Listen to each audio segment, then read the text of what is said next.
I didn't notice it at first. Not in a single moment, not in something obvious. It happened slowly, quietly, in small ways that didn't seem important on their own. A look that lingered a little too long, a conversation that stopped when I walked into the room, a decision made without asking me. At first, I told myself it was nothing. People get busy, people get distracted, life changes. That's what I believed. Until the day I realized it wasn't a distraction, it was far away, intentional distance, and somehow it was directed at me. It started after my husband passed. Everything shifted after that. The house felt different, quieter, but not just because he was gone, because something else had taken his place, control, and it didn't belong to me anymore. My son began handling things. At first, I appreciated it. He stepped in quickly, organized documents, spoke to people, made calls I didn't have the strength to make. I thought he was helping. I thought he was protecting me. But protection doesn't feel like exclusion, and that's what it became. Little by little. I would ask a question and get a short answer. I would try to be involved and be told, "Don't worry about it." At first, it sounded caring. Later, it sounded final, like decisions had already been made, without me. I remember one morning clearly. I walked into the kitchen. They were already there, my son and his wife, talking quietly. As soon as I stepped in, the conversation stopped, not abruptly, just smoothly, like they had practiced it. "Good morning," I said.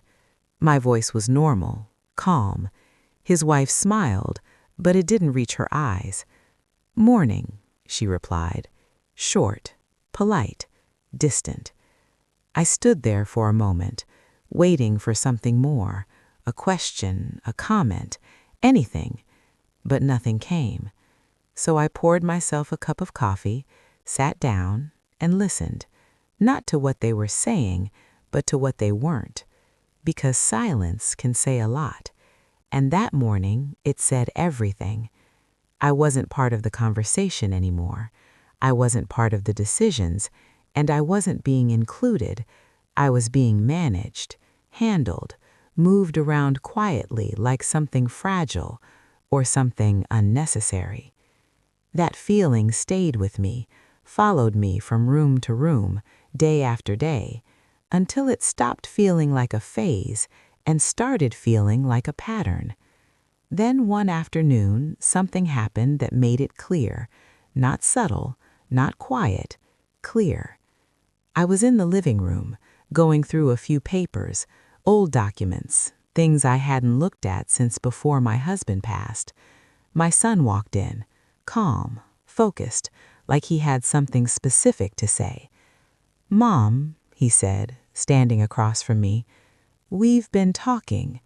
We. That word landed. I looked up at him, waiting. "There are some changes we think would be better for you," he continued. Better for me.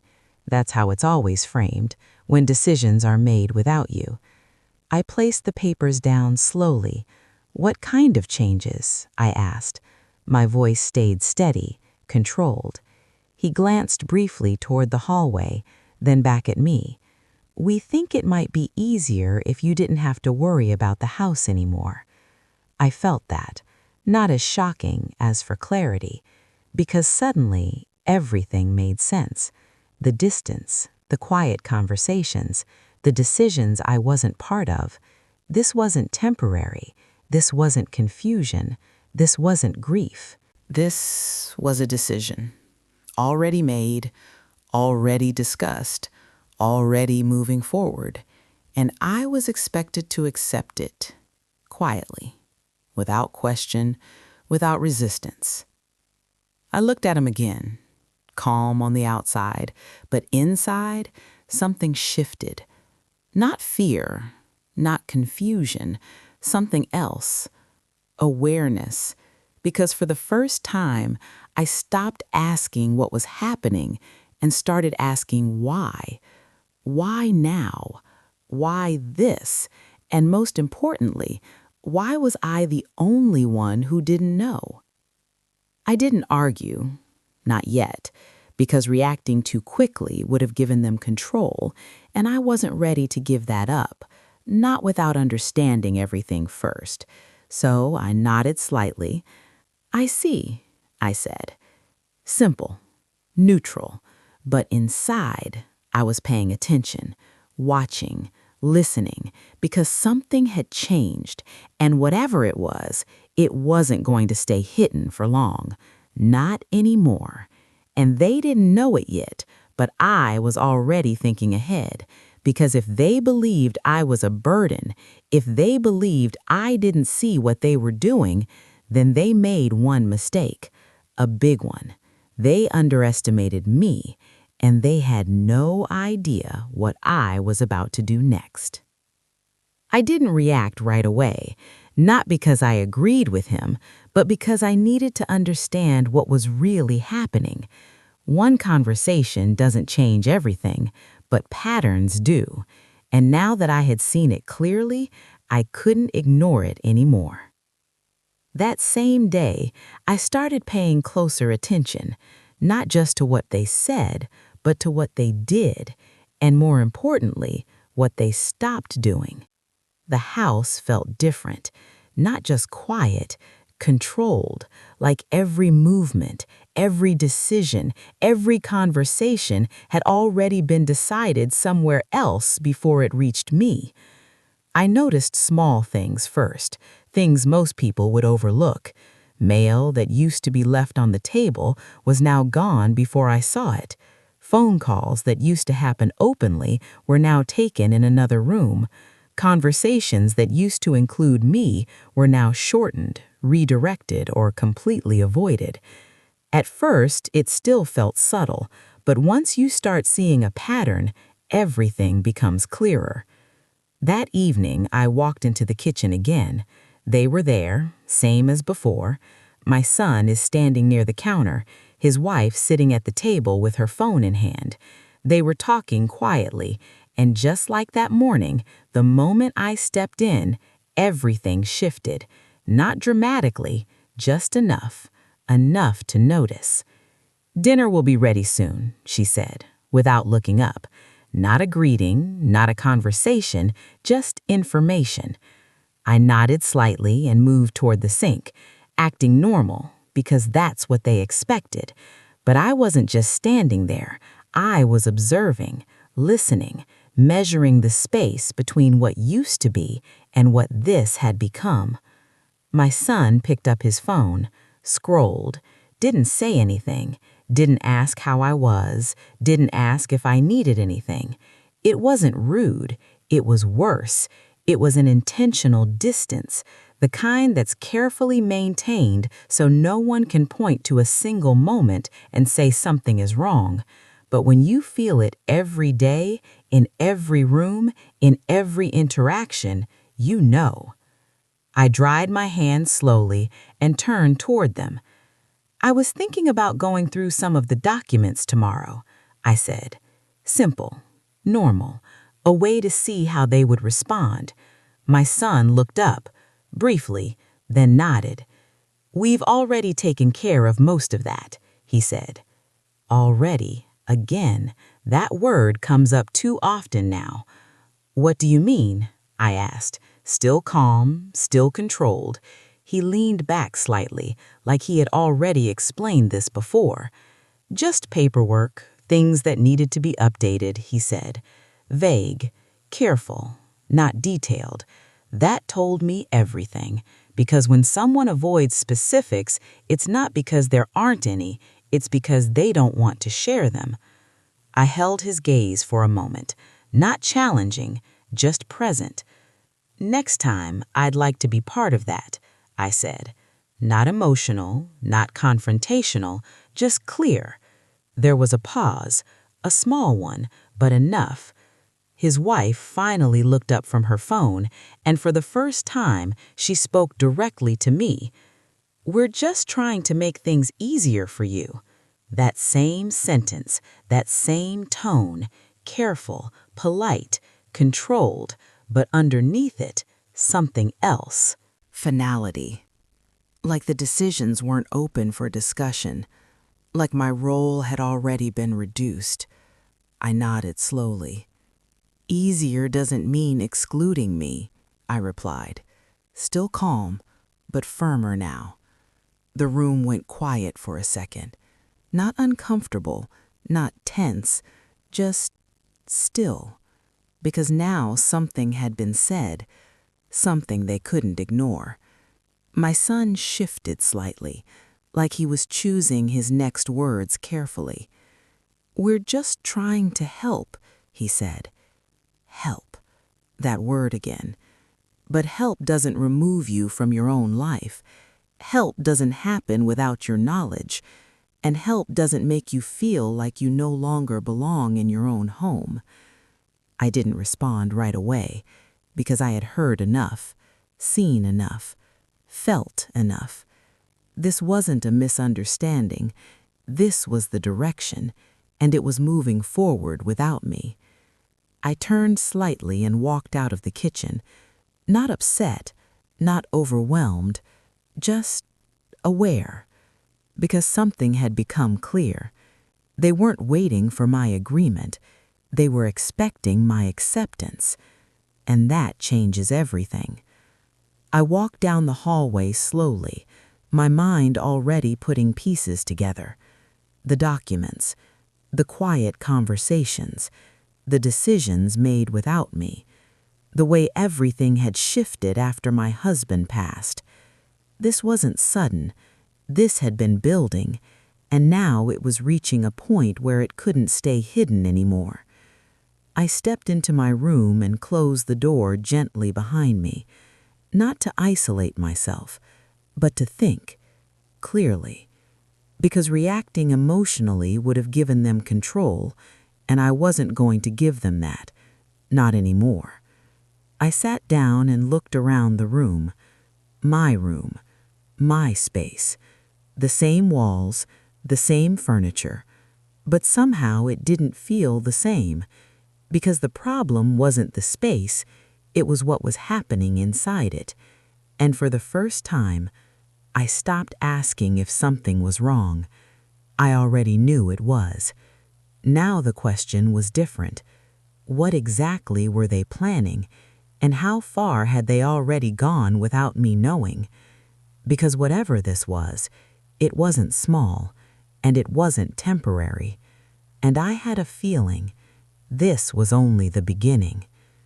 That night, I didn't sleep much, not because I was upset, because I was thinking, going over everything again, but this time without trying to explain it away.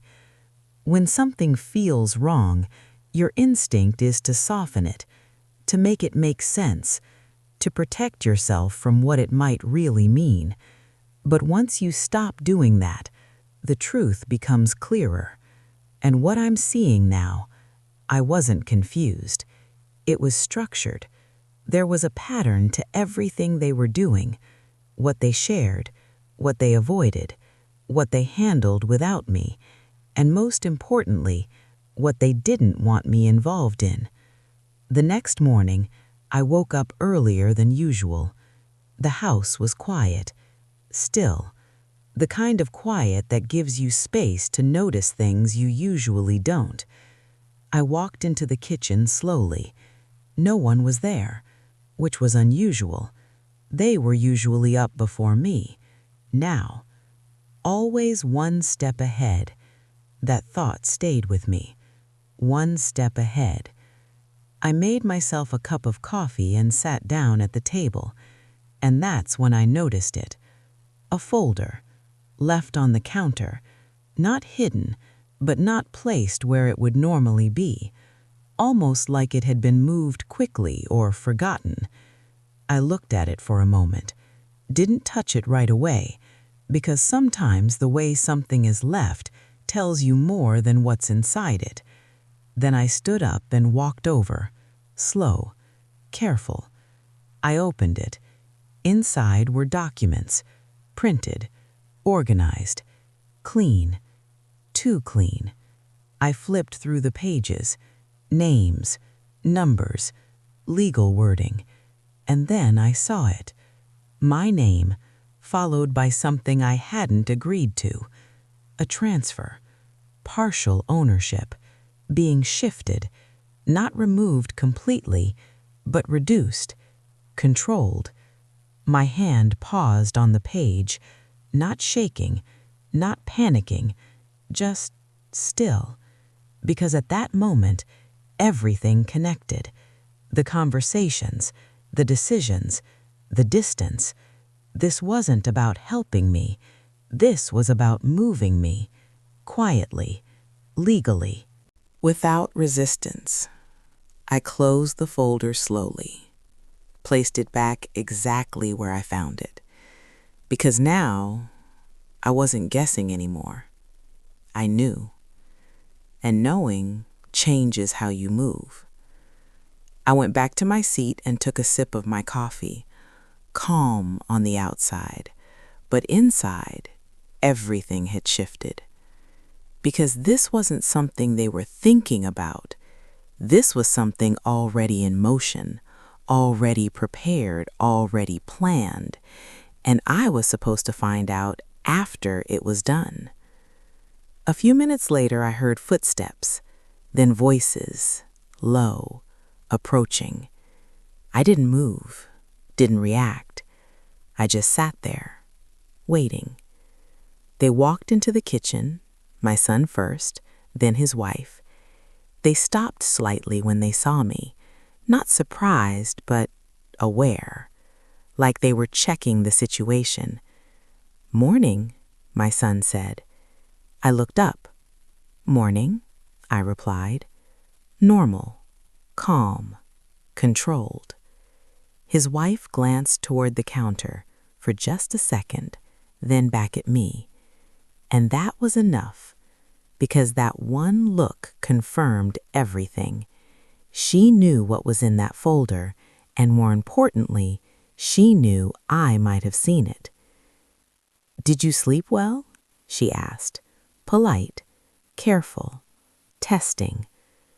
"I slept fine," I said, and I held her gaze for a moment, not long, just enough. Because now, this wasn't just observation, this was awareness on both sides. They knew something, and now I did too. My son moved toward the counter, picked up the folder, casually, too casually, like it didn't matter, like it was just another piece of paper. But the way he held it told a different story. He turned slightly away. I closed it, set it aside, out of view. That movement said everything. No explanation, no mention, just removal. And that's when it became undeniable. They weren't planning to tell me. Not yet. Maybe not at all. And that's when something inside me settled. Not fear, not anger, clarity. Because now I understand the situation completely. This wasn't about whether something was wrong. It was about how far they were willing to go and how much they thought they could do without me noticing. I took another sip of my coffee, slow, measured, because reacting now would have been exactly what they expected. Confusion, emotion, questions. But I wasn't going to give them that. Not anymore. I stood up, calm, steady. "I have a few things to take care of today," I said. Simple, neutral. My son nodded. "All right," he replied. Like it didn't matter. Like I didn't matter. And that was fine, because for the first time, I wasn't reacting to what they were doing. I was preparing for what I was going to do next. I walked out of the kitchen without another word, not rushing, not hesitating, just moving forward. Because now I wasn't in the dark anymore. And once you see the truth clearly, you stop being controlled by it. You start thinking ahead. And that's exactly what I was doing. Because whatever they had planned, they weren't the only ones planning anymore. And they had no idea that everything was about to change. By the time I stepped out of the house that morning, I already knew one thing. This wasn't something I could ignore anymore. It had gone too far for that. But I also knew something else. They still thought I didn't understand what was happening, and that gave me an advantage. I didn't go far, just a short walk, enough to clear my head, enough to think without their voices, their movements, their quiet control filling the space around me. Because clarity doesn't come when you're surrounded by the problem. It comes when you step away from it. And what I needed now was clarity. I walked slowly, replaying everything. The folder, the way he moved it, the look she gave, the words they chose, and the ones they avoided. This wasn't confusion anymore. This was my intention. And intention always leads somewhere. When I got back, the house felt different again. Not quieter, more settled, like something had already been decided. I stepped inside and closed the door behind me, and that's when I heard it. Voices. Not low this time, not careful, clear, coming from the living room. I paused for a second, not hiding, just listening. "It's better this way," his wife was saying. Her tone wasn't soft anymore. It wasn't careful. It was certain. "We can't keep doing this," she continued. Doing what? That question stayed in my mind.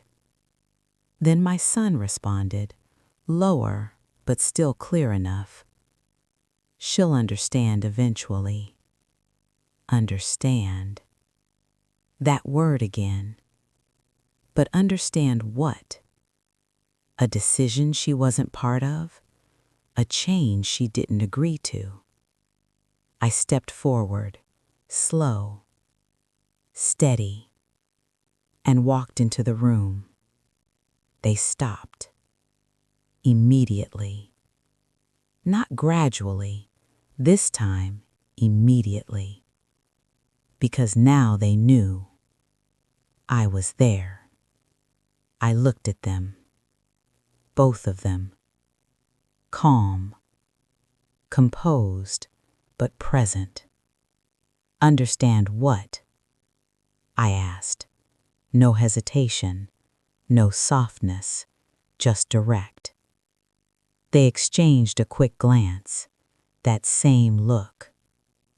The one that says everything without words. My son spoke first. "It's nothing, Mom," he said. Too fast, too dismissive. That alone told me everything. I nodded slightly. "Then it shouldn't be hard to explain," I replied, still calm, but firmer now. Because I wasn't asking anymore. I was addressing it. His wife shifted in her seat, uncomfortable, but not backing down. "We're just trying to make what's best moving forward," she said. There it was again, what's best. Always framed like a concern, always delivered like a decision. Best for who? I asked, and this time there was a pause, a real one. Because that question didn't have an easy answer. My son stepped in again. "It's for you," he said, but this time it didn't sound convincing. It sounded rehearsed. I took a step further into the room, Not aggressive, not confrontational, just closing the distance. Then include me, I said. Simple, clear, and impossible to ignore. The room shifted again, because now the line had been drawn. No more quiet control, no more decisions without me, not without being questioned. His wife leaned forward slightly, and this time her tone changed, subtly, but enough. We're trying to avoid making things harder than they need to be, she said. There it was again, not concerned, control, wrapped in calm words. I looked at her, really looked at her. Because now it wasn't hidden anymore. You're not making it easier, I said. You're making decisions without me. No raised voice, no emotion, just the truth. And truth has weight. My son exhaled slowly, like he was losing patience. He said, "We're just trying to help you move forward." Move forward. Another phrase, another direction, but not one I agreed to. By taking control of things that belong to me? I asked. That landed, because now we weren't speaking around it anymore. We were speaking directly to it. And they felt that. I could see it. In the way they sat, in the way they looked at each other again.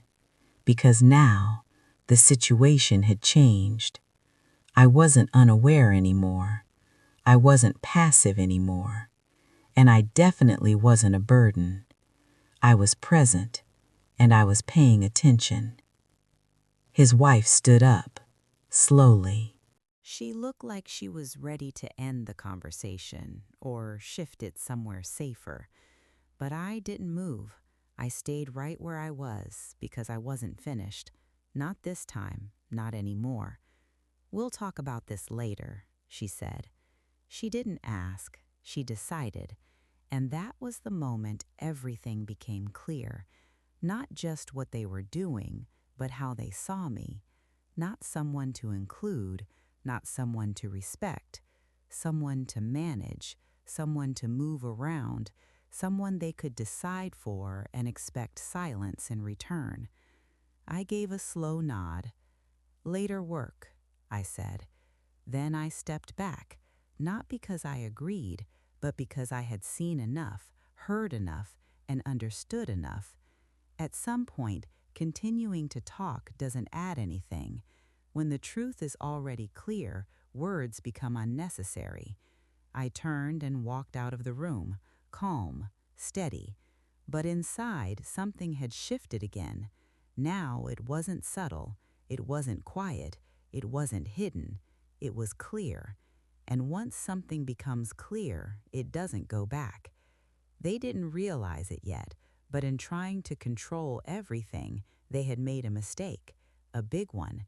They showed me exactly where I stood, and more importantly, they showed me exactly what I needed to do next. I didn't go back into the living room. There was nothing left to say at that moment, not because I had no words, but because I understood something important. Talking without clarity doesn't change anything. It only gives the other side time to adjust, and I wasn't interested in giving them that. I walked into my room and closed the door gently behind me, not to shut them out, but to finally think without interruption. For the first time since everything started shifting, I wasn't trying to figure out what they were doing. I was asking something else. How did it get here? That question stayed with me, not as frustration, but as reflection. I sat down slowly and looked around the room. It was the same room I had lived in for years. Nothing had changed physically, but everything felt different. Because space doesn't change on its own. People change how it feels. I reached toward the small table beside the bed. There was a framed photo sitting there, one I hadn't picked up in a while. I held it and looked closely. It was me and my husband standing in front of the house, smiling, not for a camera, but because we were building something real. That house wasn't just walls. It wasn't just a place to live. It was years of work, years of decisions, years of sacrifice. Every part of it had a story. We chose everything together, not quickly and not carelessly, but with intention because it mattered. And he always said one thing clearly: this is ours, not his, not mine, ours. That meant something. It wasn't just about ownership, it was about respect, partnership, being seen. I ran my fingers along the edge of the frame, and for a moment, everything felt steady again. Not empty, just grounded, because I remembered who I was before all of this, before the quiet conversations, before decisions were made without me, before I was treated like someone who needed to be managed.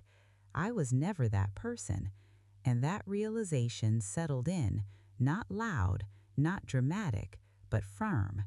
When everything around you starts shifting, you need something that reminds you what hasn't. I placed the photo back exactly where it had been. That part of my life wasn't gone. It wasn't erased. It was still mine, and that mattered.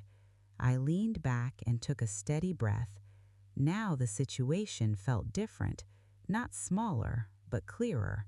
This wasn't only about what they were doing, it was about what I was allowing, and that changes everything.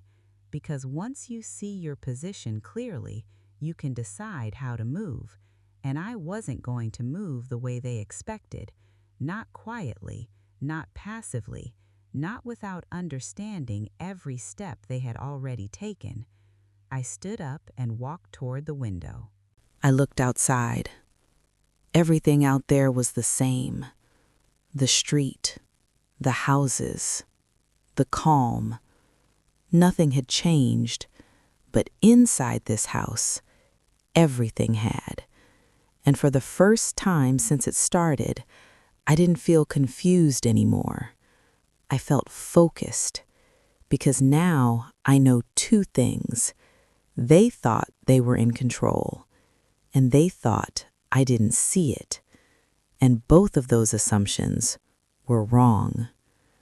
I turned away from the window slowly, not rushing, not reacting, just ready. Because whatever they had planned, whatever they thought was already decided, they weren't the only ones thinking ahead anymore. And they didn't realize it yet, but the moment they started making decisions without me was the moment everything began to shift, not in their favor, in mine.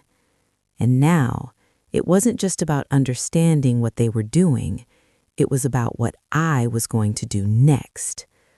I didn't rush into anything after that. That would have been the mistake, because when people think they're in control, they move comfortably, and comfort makes them careless. So I stayed quiet, not passive, not unaware, just observant. The rest of that day, I moved normally through the house. No confrontation, no questions, no reactions. And that changed everything. Because when you stop reacting, people stop hiding as carefully. That evening, my phone rang. I looked at the screen. A name I hadn't seen in a while. Mr. Lawson. For a moment, I just stared at it, not because I didn't recognize it, because of what it meant. He wasn't someone who called casually. I answered, "Hello?" My voice was steady. "Good evening," he said, calm, professional. "I hope I'm not calling at a bad time." "No," I replied. "It's fine." There was a brief pause, not awkward, measured. "I wanted to follow up with you directly," he said. "Follow up on what?" I asked. And that's when everything shifted. "Regarding the property and the documents that were recently submitted," he said. Submitted. That word landed immediately. I didn't interrupt. I didn't react. I listened. "Your son came in earlier this week," he continued. "He mentioned you were aware of the changes." Aware. I held the phone a little tighter, but my voice didn't change. "What changes?" I asked. There was a pause on his end this time, short, careful. "The adjustment to ownership structure," he said. "Clear, direct, no confusion, no guessing, just the truth." And that was the moment everything locked into place. Because now it wasn't just what I had seen, it wasn't just what I had felt, it was confirmed. They had already taken steps, real steps, legal steps, without me. "I haven't approved anything," I said. Simple, controlled. There was another pause, longer this time. "I see," he replied. That response told me everything, because now he understood something too. Something wasn't right. "I thought it would be best to speak with you directly," he added. "And I'm glad you did, because that call changed the position completely. Before, I was observing. Now, I had confirmation." "And nothing has been finalized," he continued, "but I would strongly advise that you review everything in person." Advice. That word carried weight, because professionals don't use it lightly. "I will," I said, no hesitation, because now there was no reason to wait. After the call ended, I didn't move right away. I just sat there, phone still in my hand, because everything had just become clear, not partially, completely. They weren't just discussing it, they weren't just planning it, they had already started, and they believed I didn't know it. That was their mistake. I placed the phone down slowly, and for the first time since this started, I allowed myself to think one step ahead, not emotionally, strategically, because this wasn't just about confrontation anymore. This was about position, control, timing. I stood up and walked toward the hallway, calm, steady, focused. I could hear them in the other room, talking, relaxed, unaware. That told me everything I needed to know. They believed they were ahead. They believed everything was already moving in their favor. And most importantly, they believed I wasn't part of the process anymore. I stopped just outside the doorway, not entering, not interrupting, just listening for a moment, because sometimes what people say when they feel safe tells you more than anything else. "Once everything is finalized, it'll be easier," his wife was saying. Finalized, that word again. Close, too close. My son responded quietly. "We just need to make sure she doesn't complicate things." Complicated. That was how they saw me now. Not as someone with a voice, not as someone with a right, but as a problem, something to manage, something to move around. That settled everything. Not emotionally, clearly, because now I understood the full picture. What they were doing, how far they had gone, and how they saw me. I stepped back from the doorway quietly. No need to interrupt, no need to react, because reacting now would have been too soon, and I wasn't moving too soon, not anymore.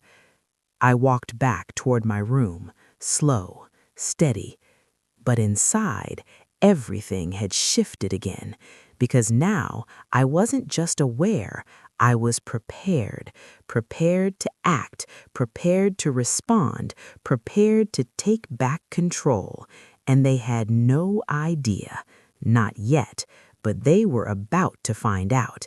Because whatever they thought they had already secured, whatever they thought was already decided, they forgot one thing. I was still here, and now I knew everything. I didn't wait long, not after that call, because now I wasn't guessing, I wasn't assuming, I knew. And once you know, you don't move the same way anymore. That evening, I walked into the living room, calm, steady, focused.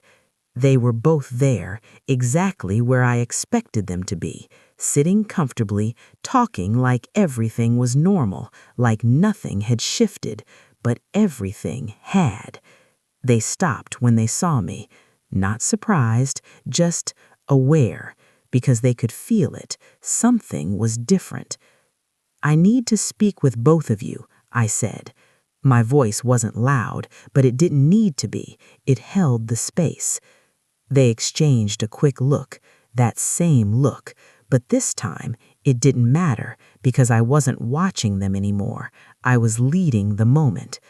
My son nodded slightly. "Okay," he said, careful, controlled. We stood there for a second. No one rushed to speak first, and then I stepped forward, just enough. "I received a call today," I said, simple, direct. That changed everything. I saw it immediately, the shift, small but real. His wife straightened slightly. My son's expression tightened, not much, just enough, because now they understood something. I wasn't in the dark anymore. "From Mr. Lawson," I continued, and that name settled into the room, heavy, clear, unavoidable. No one spoke, no one interrupted, because there was nothing to interrupt. The truth was already there. My son spoke first. "We were going to talk to you about that," he said. There it was, the expected response, not denial, delay. I nodded once. "You've already started," I replied. No emotion, just a fact. His wife stepped in. "We were trying to make things easier for you," she said. Again, that same phrase. But now, it had no weight, because I knew what was behind it. "You've said that before," I answered, and I held her gaze. Not aggressively, just clearly. Easier doesn't involve removing me from decisions that belong to me. That landed, because now it wasn't vague, it wasn't indirect, it was clear. My son shifted slightly, like he was trying to regain control. "We're just trying to handle things responsibly," he said. Responsibly. Another word, another layer, but still the same intention. "Without telling me?" I asked.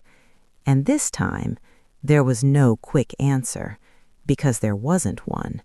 The truth doesn't respond easily when it's exposed. I took a step closer, not aggressive, just a present, because distance wasn't needed anymore.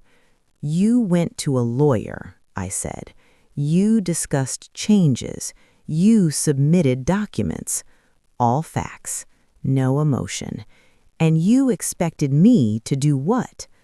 I paused for a second, not long, just enough. Accept it after everything is already done?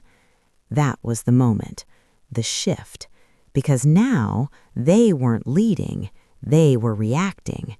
His wife crossed her arms slightly, defensive, not calm anymore. "We're thinking about the future," she said.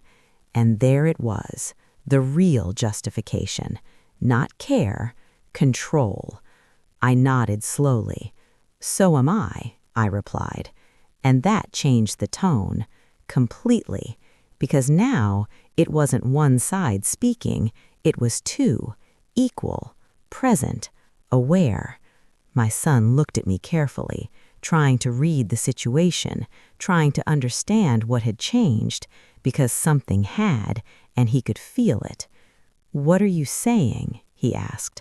Simple, direct. I met his eyes. I'm saying this stops now, I said. No hesitation, no softness, just clear. Nothing else needed. The room went still, because clarity removes confusion, and there was no confusion left. I don't move anything forward, I continued. You don't submit anything. You don't make decisions about my life without me. Each sentence steady, controlled, final. My son exhaled slowly, like he was trying to adjust, trying to find ground again. We were just trying to help, he said again, one last time, but it didn't land, not anymore. I know exactly what you were trying to do, I replied, and that was it. No anger, no raised voice, just the truth. And truth ends arguments, not loudly, but completely.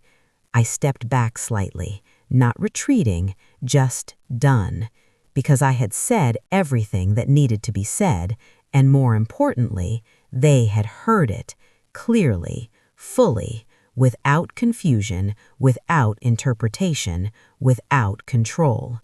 I looked at both of them one last time, not searching, not questioning, just seeing them for what they were in that moment. And then I turned, calm, steady, and walked away, because the conversation wasn't open anymore. It was closed. And for the first time since everything started, I wasn't reacting to what they were doing. They were reacting to me. And that changed everything. I didn't raise my voice, I didn't argue, and I didn't explain more than I needed to. Because once the truth is clear, you don't have to fight for it. You just have to stand in it. I went back to my room and closed the door behind me, not to escape, but to move forward. Because now I had everything I needed.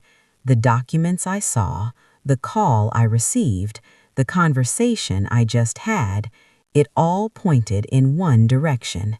They had acted without me. And now they had to face that.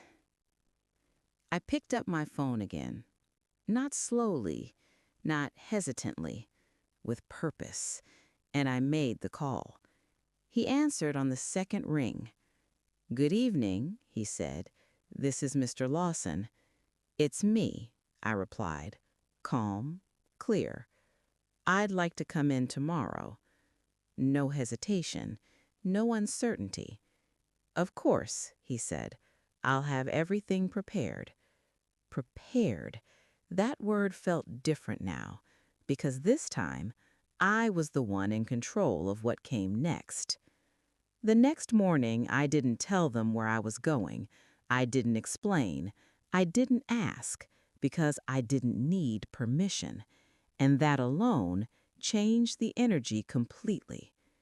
I got ready, steady, focused, and walked out of the house, not looking back, not checking, just moving forward, because now I wasn't responding to their plan, I was executing my own. When I arrived at the office, everything felt quiet, professional, neutral, no tension, no hidden conversations, just clarity. He greeted me at the door, respectfully, directly, like someone who understood the situation without needing it explained. "Thank you for coming in," he said. "I'm glad I did," I replied. We sat down, and he placed the documents in front of me, the same ones I had seen, but this time nothing was hidden. Every detail, every change, every line that had been written without my voice in it. I read through everything carefully, not rushing, not reacting, just understanding. And the more I read, the clearer it became. This wasn't small. This wasn't temporary. This was control being shifted, ownership being reduced, authority being moved away from me, piece by piece, quietly, legally, without confrontation, until it would have been too late to question. I placed the papers down slowly and looked at him. I didn't approve of any of this, I said. Clear, final. He understood, and I could tell he did. Nothing has been finalized, he continued, but we need to correct the process immediately. Correct. That word mattered because it meant one thing. This wasn't over, not even close. What needs to be done? I asked. Direct, focused. And that's when everything shifted completely, because now I wasn't reacting, I was acting. He explained everything step by step, what had been submitted, what could be stopped, what needed to be reversed, and most importantly, what was still in my control. And there was more than they thought, a lot more, because they had made one mistake. They assumed I wouldn't question it. They assumed I wouldn't act. They assumed I wouldn't understand. And all three were wrong. I signed what needed to be signed, reviewed what needed to be reviewed, and made one thing clear. Nothing moves forward without me. Nothing changes without my approval. Nothing gets decided behind my back again, not legally, not personally, not at all. When I stood up to leave, everything felt different, not lighter, stronger, because now I wasn't being moved. I was standing, firm, clear, and in control of my own position again. I walked out of that office without hesitation because I knew exactly what was waiting for me when I got back. Questions, reactions, maybe even resistance, but none of that mattered anymore because the situation had already changed completely. And they didn't know it yet, but they were about to. Because when I walked back into that house, it wasn't going to be the same, not for them, and definitely not for me. When I got back to the house, I didn't rush inside. I paused for a moment, not because I was unsure, because I knew something had changed, not around me. Something shifted inside me. I opened the door and stepped in, calm, steady, and completely different. They were in the living room again, in the same place, sitting the same way, but this time the energy had changed. They looked up the moment I walked in, and I saw it immediately. Not confusion, not control, uncertainty, because something about me was no longer the same. I didn't speak right away. I set my bag down, took a few steps forward, and looked directly at them. I wasn't questioning anything. I wasn't searching. I was clear. I went to see Mr. Lawson this morning, I said. Simple, direct. That alone changed everything. My son sat up straighter. His wife's expression tightened. Now they understood. Whatever they thought was already in motion was no longer moving. I've reviewed everything, I continued, keeping my voice steady, and nothing moves forward without me. The silence that followed was heavy, not empty, because the control had shifted. His wife spoke first. "What does that mean?" she asked. Her voice was careful, but the confidence was gone. "It means exactly what it sounds like," I replied. "No need to explain further. Clarity doesn't repeat itself." My son looked at me, really looked this time, trying to understand what had changed, trying to find the position he thought he still had. "We were just trying to help," he said. But this time it sounded different, not strong, not certain, just weak. "I know," I said, and for the first time my tone softened slightly, not in surrender, but in understanding. But help doesn't take control away from someone. That landed, because now it wasn't just a response, it was true, and truth doesn't need force, it only needs to be spoken. I took a breath and continued. "This house, This life, everything connected to it is not something you manage for me. Clear, final, no room for interpretation. They didn't respond. There was nothing left to argue, nothing left to explain. Everything had already been exposed. Everything had already shifted. I looked at both of them one last time, not with anger, not with disappointment, but with clarity, because now I saw the situation for what it was, and I saw myself clearly within it.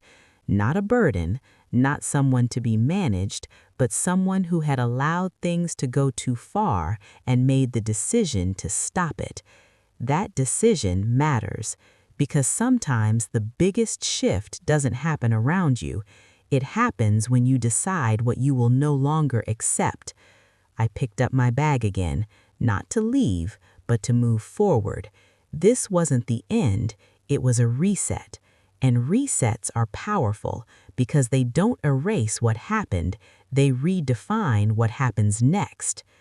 I walked past them calmly, not waiting for a response, not needing one. I had already taken back what mattered, my control, my voice, my position. As I moved through the house, everything felt different, not because the space had changed, because I had, and that changes everything. People don't take control all at once. They do it slowly, quietly, in ways that don't seem obvious at first, until one day you realize you've been pushed out of your own life. So let me ask you something. Have you ever felt like someone was making decisions for you without you even realizing it at first? And if you did, what did you do about it? Tell me in the comments. I read every single one. And if stories like this speak to you, subscribe to Quiet Voice of Her Life, because sometimes the quietest moments are the ones that change everything.